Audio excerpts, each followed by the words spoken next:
Friends, आज हम आपके लिए एक और नई वीडियो लेके आए हैं और आज की इस वीडियो में हम क्लास 10th का जो साइंस में चैप्टर 2 है एसिड बेसिस एंड सॉल्ट्स, इस चैप्टर को समझने वाले हैं। ठीक है, तो फटाफट से जिन्होंने भी वीडियो को लाइक नहीं किया लाइक कर दीजिए, चैनल को सब्सक्राइब कर लीजिए और अपने फ्रेंड्स के साथ इस वीडियो को शेयर ज़रूर कीजिएगा। तो चलिए चैप्टर स्टार्ट करते हैं। चैप्टर का नाम है एसिड बेसिस एंड सॉल्ट। अब एसिड और बेस, इनका नाम तो आपने पहले भी सुना होगा। ठीक है, एसिड और बेस हमारी एवरीडे लाइफ में है, हमें कैसे मिलते हैं, हमारी डेली लाइफ में भी एसिड और बेस प्रेजेंट होते हैं। ठीक है, तो कहाँ होते हैं वो देखते हैं। देखिए, एसिड वो सब्सटेंस होते हैं जिनका टेस्ट जो होता है वो सोर होता है, खट्टा होता है। जैसे कि लेमन जूस हो गया, लेमन जूस में भी एसिड प्रेजेंट रहता है, टोमेटोज़ में भी एसिड प्रेजेंट रहता है और विनेगर में भी एसिड प्रेजेंट होता है। इन सारी चीज़ों में एसिड प्रेजेंट होता है। और बेस की अगर हम बात करें तो बेस ऐसे सब्सटेंस होते हैं जिनका टेस्ट कैसा होता है, कड़वा होता है, बिटर टेस्ट होता है उनका। जैसे कि और ये बेस आपको कहाँ मिलेंगे, वॉशिंग सोडा में, बेकिंग सोडा में और लाइम। ये वॉशिंग सोडा, बेकिंग सोडा और लाइम, इसमें ये बेस होते हैं। ठीक है, तो एसिड और बेस आपको आपकी एवरीडे लाइफ में यहाँ पे मिल जाएंगे। जो आपका वॉशिंग पाउडर होता है, जो आपका सोप होता है, इन सब में बेस प्रेजेंट होता है। और एसिड प्रेजेंट होता है कर्ड में हो गया, और फ्रूट्स जैसे कि ऑरेंज हो गए, लेमन हो गए, इन सब में एसिड प्रेजेंट होता है। ठीक है, तो एसिड और बेस तो ये रहे। अब देखिए, एसिड और बेस ये दोनों चीज़ें जो हैं, आप इनके बीच में टेस्ट कैसे करेंगे, इनके बीच में डिफरेंस कैसे पता करेंगे कि कौन सा एसिड है और कौन सा बेस है। ठीक है, अब आप एसिड और बेस को पता करने के लिए कि कौन सा सब्सटेंस एसिड है और कौन सा बेस है, आप टेस्ट नहीं करेंगे, क्योंकि ये बहुत ज़्यादा हार्मफुल होते हैं एसिड और बेस। ठीक है, इसीलिए आप टेस्ट तो बिल्कुल नहीं करेंगे और ऐसे कोई केमिकल सब्सटेंस को टच भी नहीं करना चाहिए। ठीक है, तो इसके लिए एसिड और बेस को टेस्ट करने के लिए कि कौन सा एसिड है कौन सा बेस है, ठीक है, तो हम इसके लिए यूज़ करते हैं किसका, एसिड बेस इंडिकेटर्स का यूज़ करते हैं। एसिड और बेस के बीच डिफरेंस पता करने के लिए कि हाँ कौन सा एसिड है और कौन सा बेस है, तो उसके लिए हम एसिड बेस इंडिकेटर्स का यूज़ करते हैं। अब ये इंडिकेटर्स क्या करते हैं, मतलब कैसे बताते हैं हमें कि कौन एसिड है और कौन बेस है। तो देखिए, ये क्या करते हैं कि अगर ये किसी बेसिक मीडियम में जाएंगे, ठीक है, यहाँ पे गलत टाइप हो गया है, in basic medium and acidic medium. ठीक है, एंड एसिडिक मीडियम। ओके, तो अब है यहाँ पे कि अगर देखिए क्या होगा कि अगर सब्सटेंस एसिडिक मीडियम में जाएगा तो क्या हो जाएगा, उसका कलर या फिर उसकी स्मेल चेंज हो जाएगी, और अगर बेसिक मीडियम में जाएगा तो उसकी कलर या फिर स्मेल चेंज हो जाएगी। तो देखिए, दो ऑप्शन है, एक है कलर चेंज हो जाता है, दूसरा है उनकी ऑर्डर मतलब होता है स्मेल, उनकी स्मेल चेंज हो जाती है। ठीक है, तो इस दो तरह के ये होते हैं एसिड बेस इंडिकेटर्स। एक तरह के होते हैं जो अपना कलर चेंज करके बताते हैं कि कौन सा एसिड है कौन सा बेस है, और दूसरे होते हैं जो अपनी स्मेल को चेंज करके बताते हैं कौन एसिड है और कौन बेस है। ठीक है, हम पहला देखते हैं। पहला क्या है, indicator showing different colours in acidic and basic medium. अब वो इंडिकेटर्स जो अपना कलर एसिडिक और बेसिक मीडियम में अलग अलग शो करते हैं, यानी कि अगर उन्हें एसिडिक मीडियम में डाला जाए, एसिड में डाला जाए तो उनका कलर चेंज हो जाएगा, और बेसिक में डाला जाए तो उनका कलर कुछ और हो जाएगा। एग्जाम्पल है जैसे लिटमस सॉल्यूशन या लिटमस पेपर आपने सुना ही होगा।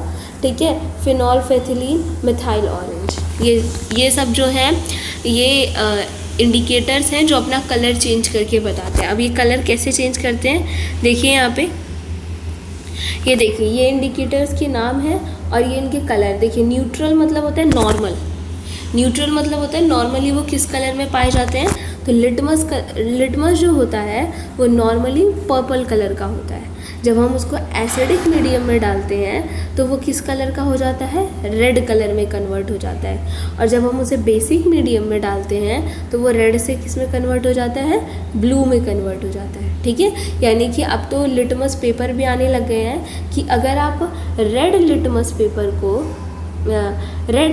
पेपर को आप डालेंगे किसी बेसिक सॉल्यूशन में तो वो ब्लू हो जाएगा, और अगर किसी ब्लू लिटमस पेपर को किसी एसिडिक मीडियम में डालेंगे तो वो रेड हो जाएगा। ठीक है, अब बात करते हैं फिनॉल्फेथिलीन की। तो फिनॉल्फेथिलीन वैसे तो कलरलेस होता है, जब एसिडिक मीडियम में जाता है तो भी कलरलेस रहता है, लेकिन जब वो बेसिक मीडियम में जाता है तो वो किस कलर का हो जाता है, पिंक कलर का हो जाता है। ठीक है, पिंक कलर का, जिससे पता चलता है कि हाँ ये बेस है। अब बात करते हैं मिथाइल ऑरेंज की। मिथाइल ऑरेंज किस कलर का होता है, ऑरेंज कलर का होता है। न्यूट्रल सॉल्यूशन में ऑरेंज कलर का होता है। जब हम इसे एसिडिक सॉल्यूशन में डालते हैं तो ये रेड कलर में हो जाता है, और जब हम इसे बेसिक सॉल्यूशन में डालते हैं तो ये येलो कलर का हो जाता है। ठीक है, आई होप आपको यहाँ तक समझ में आ गया। अब इसके बाद कुछ नेचुरल इंडिकेटर्स और हैं जो नेचुरली पाए जाते हैं, जैसे कि टर्मरिक है, हल्दी, ये भी एक तरह का इंडिकेटर है जो हमें एसिड और बेस के बीच में हमें बताता है। जैसे कि अगर टर्मरिक बेस के कांटेक्ट में आती है तो वो रेड कलर ही हो जाती है। कैसे, जैसा कि आपने देखा भी होगा कि अगर आपके कपड़े पे क्या कहते हैं, आपके कपड़े पे कड़ी गिर जाती है, ठीक है, तो फिर जब हम उसे साफ़ करते हैं तो उस पर साबुन लगाते हैं तो वो कौन से कलर का हो जाता है, येलो से रेड कलर का हो जाता है। इसका मतलब यही दिखाता है कि वो जो सोप है वो कैसा है, बेसिक है, नेचर में कैसा है वो बेसिक, तभी तो टर्मरिक का कलर कैसा हो जाता है, रेड हो जाता है। ठीक है, तो टर्मरिक भी एक नेचुरल इंडिकेटर है। उसी तरीके से रेड कैबेज जो होती है वो भी एक नेचुरल इंडिकेटर होती है। ठीक है, अब एसिडिक मीडियम में तो वो रेड कलर की ही रहती है, लेकिन जब हम उसे बेसिक मीडियम में डालते हैं तो उसका कलर रेड से कैसा हो जाता है, ग्रीन हो जाता है, उन कलर में बदल जाती है। तो देखिए, ये कुछ इंडिकेटर्स थे जिनके बारे में हमने पढ़ा, जो अपना कलर चेंज करके हमें बताते हैं कि ये मीडियम एसिडिक है या फिर बेसिक है। ठीक है, जो अपना कलर चेंज करके बताते हैं एसिडिक और बेसिक मीडियम के बीच का डिफरेंस। अब दूसरे तरह के इंडिकेटर्स आते हैं, ये दूसरा टाइप है। सेकेंड टाइप के इंडिकेटर्स कौन होते हैं, जिन्हें हम कहते हैं ओल्फैक्टरी इंडिकेटर्स। अब ये इंडिकेटर्स क्या होते हैं, ये इंडिकेटर्स अपना अलग अलग ऑर्डर देते हैं। मतलब ऑर्डर मतलब होता है, ऑर्डर मीन्स स्मेल।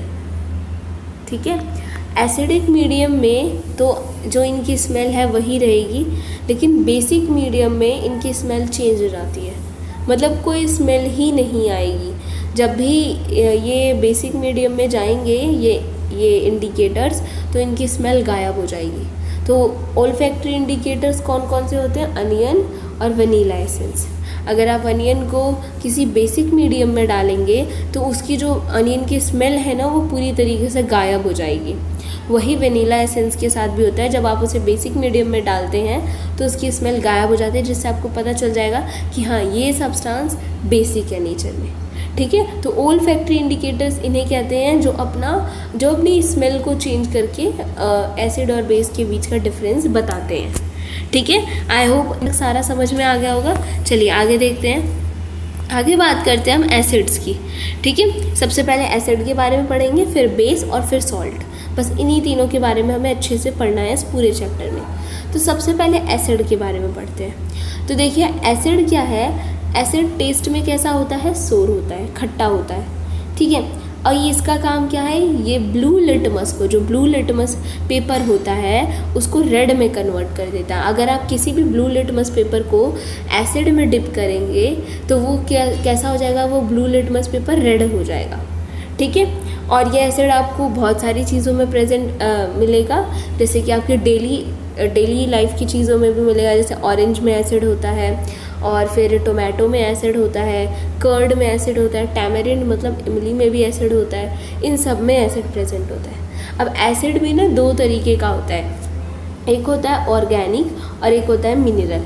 ठीक है, ऑर्गेनिक एसिड क्या होता है, देखिए ऑर्गेनिक एसिड को हम वीक एसिड भी कहते हैं। ऑर्गेनिक मतलब जो नेचुरली मिलते हैं, हम इसे वीक एसिड भी कहते हैं। ठीक है, ये वीक होते हैं। और ये जो ऑर्गेनिक एसिड होते हैं ना, ये ऑर्गेनिक एसिड जो सारे हमारी ऐसी इन डेली लाइफ की चीज़ों में मिलते हैं, जैसे लेमन में, कर्ड में और टैमरिंड में, इन सब में जो एसिड प्रेजेंट होते हैं ना, ये सारे एसिड कैसे होते हैं, ऑर्गेनिक होते हैं, वीक होते हैं। ठीक है, तो इनसे हमें कोई हार्म नहीं होता इतना ज़्यादा।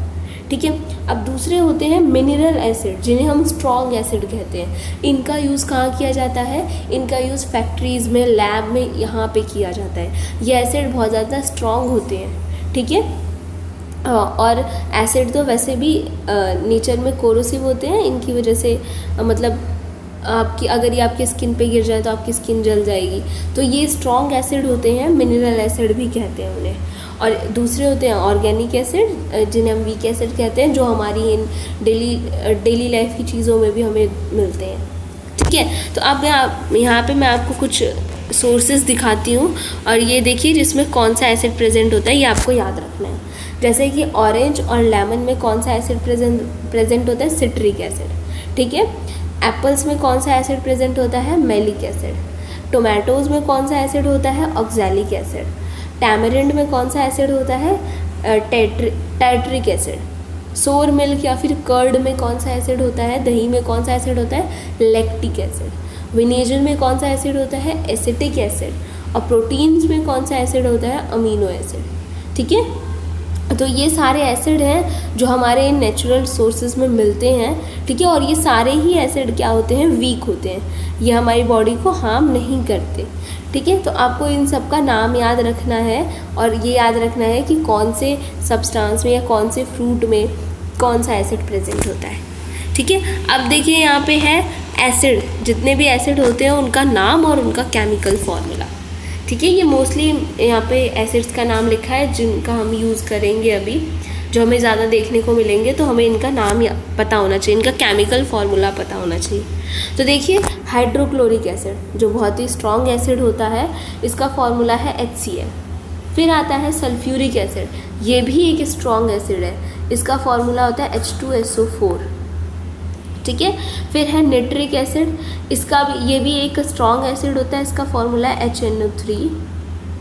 फिर बात करते हैं हम एसिडिक एसिड, जो कि विनेगर में प्रेजेंट होता है, इसका फॉर्मूला होता है CH3COOH। ठीक है, फिर आता है फॉर्मिक एसिड, इसका फॉर्मूला होता है HCOOH, जैसा कि आपको यहाँ दिख रहा है। फिर आता है कार्बनिक एसिड, जिसका फॉर्मूला होता है H2CO3। फिर आता है फॉस्फोरिक एसिड, जिसका फॉर्मूला होता है H3PO4। ठीक है, तो ये जो स्टार्टिंग के ये 3 एसिड है ना, हाइड्रोक्लोरिक एसिड, सल्फ्यूरिक एसिड और नाइट्रिक एसिड, ये तीनों ही बहुत ज़्यादा स्ट्रॉन्ग एसिड होते हैं, और इन्हीं तीनों को हम मिनरल एसिड भी कहते हैं। और सारे एसिड थोड़े वीक होते हैं, बट ये तीनों एसिड बहुत ज़्यादा स्ट्रॉन्ग होते हैं। ठीक है, इन्हें ही हम मिनरल एसिड भी कहते हैं। ओके, आई होप आपको यहाँ तक समझ में आ गया होगा, और ये सारे केमिकल फार्मूले भी इनके याद हो गए होंगे। ठीक है, चलिए अब एसिड की प्रॉपर्टी देखते हैं। ठीक है, एक बार फिर से, वो पहले एसिड का इंट्रोडक्शन था थोड़ा, अब एसिड की प्रॉपर्टीज़ की बात करते हैं कि एसिड की क्या क्या प्रॉपर्टीज़ है। फर्स्ट है सोर टेस्ट होता है, हम पढ़ ही चुके हैं। सेकेंड है कि ये ब्लू लिटमस को किस में कन्वर्ट कर देता है, रेड में, ये भी हम पढ़ चुके हैं। थर्ड है there aqueous solution conduct electricity. अब इसका मतलब क्या है कि जो एसिड्स का एक्वस सॉल्यूशन होता है ना, एक्वस यानी कि जब इन्हें पानी में हम मिक्स करके रखते हैं, एक्वस तो वही होता है ना जो सॉल्यूबल इन वाटर, उसी को एक्वस कहते हैं। तो जो एसिड का एक्वस सॉल्यूशन होता है, यानी कि जब ये वाटर में मिक्स रहते हैं, तो वो सॉल्यूशन जो होता है ना, वो इलेक्ट्रिसिटी को कंडक्ट कर सकता है, उसमें से इलेक्ट्रिसिटी पास करती है। ठीक है, तो जो एसिड के एक्वस सॉल्यूशन होते हैं उनमें से इलेक्ट्रिसिटी पास करती है, वो इलेक्ट्रिसिटी को कंडक्ट कर सकते हैं। ठीक है, फोर्थ है कोरोसिव इन नेचर, यानी कि एसिड नेचर में कैसे होते हैं, कोरोसिव। मैंने आपको बताया कि अगर ये आपकी स्किन पे गिर जाते हैं तो आपकी स्किन जल जाएगी, या फिर किसी कपड़े पे, किसी भी चीज़ पे गिर जाएंगे ना, तो वो चीज़ पूरी तरीके से जल जाएगी। ठीक है, तो ये बहुत ज़्यादा एसिड हार्मफुल होते हैं। ठीक है, डेंजरस होते हैं एसिड। ठीक है, नेक्स्ट है रिएक्शन विद मेटल। अब इसकी नेक्स्ट प्रॉपर्टी आती है कि अगर कोई एसिड मेटल के साथ रिएक्ट करेगा तो क्या होगा। अब देखिए एसिड्स को ना मेटल के किसी भी कंटेनर में स्टोर करके नहीं रखा जाता, बल्कि एसिड को ग्लास के कंटेनर में स्टोर करके रखा जाता है। क्यों? क्योंकि अगर उसे किसी भी मेटल के कंटेनर में स्टोर करके रखा जाएगा तो वो उसके साथ, उस मेटल के साथ रिएक्ट करने लग जाएगा फिर। ठीक है, तो अब देखते हैं कि एसिड मेटल के साथ कैसे रिएक्ट करते हैं और क्या बनता है।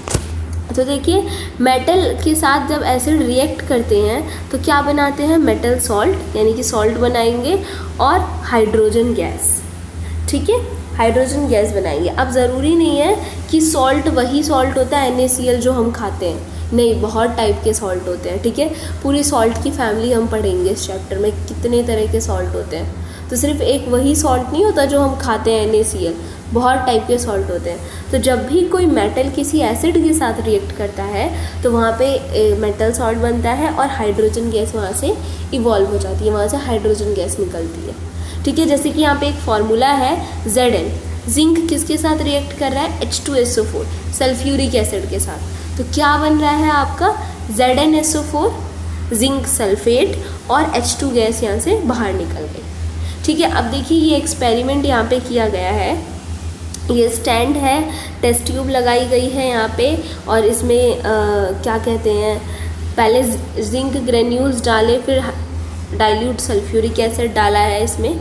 ठीक है, सल्फ्यूरिक एसिड डाला है, तो अब यहाँ पे ये रिएक्ट करेंगे तो यहाँ पे क्या बन जाएगा, ZnSO4 बन जाएगा, और यहाँ से हाइड्रोजन गैस क्या होगी, बाहर निकलेगी। तो हाइड्रोजन गैस बाहर निकलेगी तो हमें उसे टेस्ट करना है कि हाँ सच में हाइड्रोजन गैस बाहर निकल रही है कि नहीं। ठीक है, तो देखिए अगर आपको टेस्ट करना हो किसी भी ये प्रैक्टिकल वो है कि अगर आपको कभी भी टेस्ट करना हो अपने किसी भी एक्सपेरिमेंट में कि हाइड्रोजन गैस वहाँ से इवॉल्व हुई कि नहीं, तो देखिए ये ऐसे टेस्ट करते हैं। कैसे कि आप उस गैस को, हाइड्रोजन गैस को सोप सॉल्यूशन के थ्रू पास कीजिए और फिर एक जलती हुई कैंडल उसके पास लेके आइए। जो सोप बबल्स निकलेंगे, उसमें से बबल्स निकलेंगे जब आप किसी सोप सॉल्यूशन से उसे पास करेंगे, और फिर एक जलती हुई कैंडल आप उन बबल्स के पास लेके आइए। तो वो बबल्स जो है ना वो एक पॉप साउंड के साथ फटेंगे। या फिर आप ऐसा भी कर सकते हैं कि जो आपकी जो टेस्ट ट्यूब है, टेस्ट ट्यूब में आपने H2SO4 डाला, उसमें जिंक ग्रेन्यूल्स डाले। ठीक है, अब वो रिएक्ट करते हैं तो हाइड्रोजन के बबल्स उसमें से आपको दिखाई देते हैं। तो आप क्या कीजिए, डायरेक्टली टेस्ट ट्यूब के माउथ पे आप एक बर्निंग कैंडल, जलती हुई कैंडल लेके आइए। तो आप देखेंगे कि जैसे ही आप एक बर्निंग कैंडल को टेस्ट ट्यूब के पास लेके आएंगे तो एक पॉप की साउंड आएगी। पॉप साउंड के साथ वो हाइड्रोजन गैस क्या हो जाती है, बर्न हो जाती है, जल जाती है। तो ये एक तरीका होता है कि आप कैसे टेस्ट करेंगे हाइड्रोजन गैस इवॉल्व हो रही है कि नहीं। ठीक है, आई होप आपको समझ में आया होगा कि एसिड मेटल के साथ रिएक्ट करके मेटल सॉल्ट और हाइड्रोजन गैस बनाते हैं। ठीक है, नेक्स्ट है reaction with metal carbonate and metal hydrogen carbonate. Metal carbonate और मेटल हाइड्रोजन कार्बोनेट के साथ रिएक्ट करेंगे तो क्या होगा, मेटल यानी कि कोई भी मेटल हो जाएगा, जैसे कि Na हो गया या फिर Ca हो गया, और कार्बोनेट मतलब CO3, कार्बोनेट मतलब CO3। ठीक है, उसी तरीके से मेटल हाइड्रोजन कार्बोनेट यानी कि मेटल मान लीजिए Na हो गया, सोडियम, हाइड्रोजन H, और कार्बोनेट का मतलब CO3 ये। ठीक है, तो ये होगा मेटल कार्बोनेट और मेटल हाइड्रोजन कार्बोनेट। और इसके साथ अगर कोई एसिड रिएक्ट करेगा तो क्या बनता है, आपको याद रखना है, किसी भी मेटल कार्बोनेट या फिर मेटल हाइड्रोजन कार्बोनेट दोनों के साथ ही अगर कोई भी एसिड रिएक्ट करेगा तो वहाँ पे बनेगा सॉल्ट, कार्बन डाइऑक्साइड और वाटर। मतलब कार्बन डाइऑक्साइड और वाटर तो ज़रूर ही बनना है। ठीक है, और सॉल्ट बनेगा, जो भी मेटल है उसका सॉल्ट बनेगा। तो जैसे कि यहाँ पे था example Na2CO3 plus HCl। Na2CO3 यानी कि सोडियम कार्बोनेट ने HCl के साथ रिएक्ट किया। ठीक है, तो क्या बना, NaCl, सोडियम और क्लोरीन मिलके बन गया सोडियम क्लोराइड। ठीक है, और वाटर और कार्बन डाइऑक्साइड तो यहाँ से निकलने तो ये दोनों का भी फॉर्मेशन हो गया। ठीक है, आप देखिए यहाँ पे भी इसमें एक्टिविटी है कि क्या करना है, जैसे कि यहाँ पे दिखाया है कि एक टेस्ट ट्यूब है, इसमें हाइड्रोक्लोरिक एसिड डाला, उसमें सोडियम कार्बोनेट को डाल दिया, ठीक है। तो अब ये रिएक्ट करेंगे तो क्या क्या बनेगा, यहाँ पे सोडियम क्लोराइड बन जाएगा, प्लस वाटर बन जाएगा, और प्लस कार्बन डाइऑक्साइड बन जाएगा। अब आपको चेक करना है कि कार्बन डाइऑक्साइड यहाँ पे बनी है कि नहीं बनी है। तो कार्बन डाइऑक्साइड को भी चेक करने का एक तरीका होता है। उसे कैसे चेक करते हैं कि आप कार्बन डाइऑक्साइड को ना एक लाइम वाटर के सॉल्यूशन से पास कराइए। Lime water means CaOH2, calcium hydroxide, ठीक है। आप उस जो भी गैस निकली है यहाँ से, उस गैस को आप लाइम वाटर से पास कराइए। तो देखिए अगर वो कार्बन डाइऑक्साइड होती है तो रिएक्ट करके बन जाता है CaCO3 प्लस H2O। यानी कि अगर लाइम वाटर से अगर कार्बन डाइऑक्साइड को पास कराते हैं तो वहाँ पे कैल्शियम कार्बोनेट बन जाता है और वाटर बन जाता है। तो अब इससे क्या होगा, देखिए कैल्शियम कार्बोनेट जो यहाँ पे बनता है ना, वो वाइट कलर का बनता है, वाइट कलर का सॉल्यूशन बनता है, एकदम मिल्की सॉल्यूशन जैसा।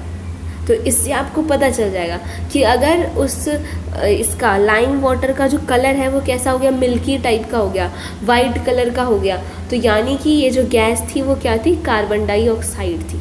तो कार्बन डाइऑक्साइड को चेक करने का यही तरीका होता है कि उस गैस को आप किससे पास कराएंगे, लाइम वाटर से पास कराएंगे। तो अगर उस जो लाइम वाटर है अगर वो कार्बन डाइऑक्साइड गैस हुई तो उस लाइम वाटर का कलर बदल जाएगा और वो कैसा हो जाएगा, मिल्की टाइप का सस्पेंशन हो जाएगा, ठीक है।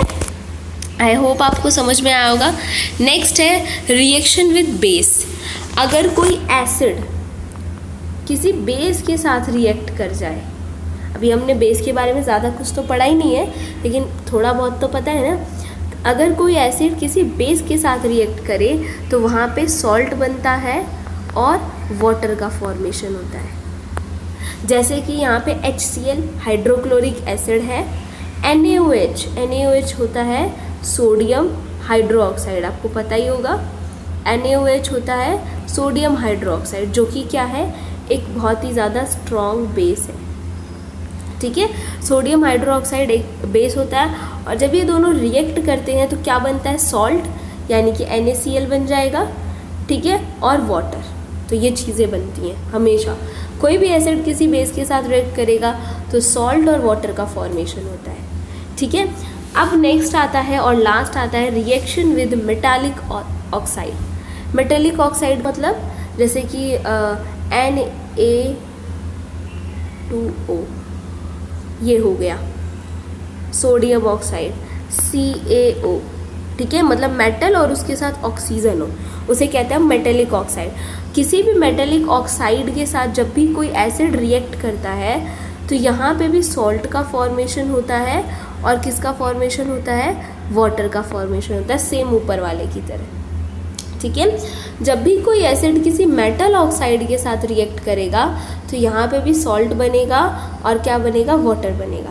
तो देखिए आपको इससे एक बात तो क्लियर हो गई होगी कि जो ये मेटल ऑक्साइड होते हैं ये भी कैसे होते हैं, नेचर में बेसिक होते हैं, तभी तो एसिड के साथ रिएक्ट करके सॉल्ट और वाटर बनता है, ठीक है। तो आप इस बात को नोट कर लीजिएगा कि ये जो मेटल ऑक्साइड होते हैं ना, ये नेचर में बेसिक होते हैं, तभी जब ये एसिड के साथ रिएक्ट करते हैं तो सॉल्ट और वाटर का फॉर्मेशन होता है, जैसा कि बेस के साथ होता है, ठीक है। आप इस बात को अच्छे से याद रखिएगा। चलिए नेक्स्ट टॉपिक है हमारा क्या, uses of mineral acid. Mineral acid मैंने कौन कौन से बताए थे, कौन कौन से होते हैं, H2SO4, HCl और HNO3, ये तीनों जो हैं वो मिनरल एसिड है। अब इनका यूज़ क्या है, तो देखिए फर्स्ट है सल्फ्यूरिक एसिड का यूज़ किया जाता है बहुत सारी इंडस्ट्रीज़ में, जैसे फर्टिलाइज़र इंडस्ट्री में, पेंट्स में, एक्सप्लोजिव बनाने में, डाइज बनाने में और ड्रग्स बनाने में, ठीक है। तो सल्फ्यूरिक एसिड का बहुत ज़्यादा यूज़ किया जाता है केमिकली, सल्फ्यूरिक एसिड का बहुत यूज़ किया जाता है इंडस्ट्रीज़ में, इसीलिए सल्फ्यूरिक एसिड को किंग ऑफ केमिकल्स कहा जाता है, ठीक है। नेक्स्ट आता है नाइट्रिक एसिड। नाइट्रिक एसिड का यूज़ किया जाता है फर्टिलाइज़र बनाने में, आर्टिफिशियल सिल्क बनाने में, ठीक है। नेक्स्ट आता है हाइड्रोक्लोरिक एसिड। हाइड्रोक्लोरिक एसिड का यूज़ किया जाता है किसी भी मेटल की सरफेस को क्लीन करने के लिए, ठीक है। और इसका यूज़ किया जाता है टेक्सटाइल इंडस्ट्रीज़ में, लेदर बनाने के लिए और डाई इंडस्ट्रीज़ में, यहाँ पे इसका यूज़ किया जाता है। ठीक है, तो ये जितने भी हमारे मिनरल एसिड हैं इनका केमिकली बहुत ज़्यादा यूज़ किया जाता है। तो आई होप आपको यहाँ तक एसिड के बारे में पूरा समझ में आया होगा अच्छे से। ठीक है, समझ में आया तो मुझे कमेंट सेक्शन में बताइएगा। वीडियो कैसी लगी ये भी मुझे लिख के बताइएगा।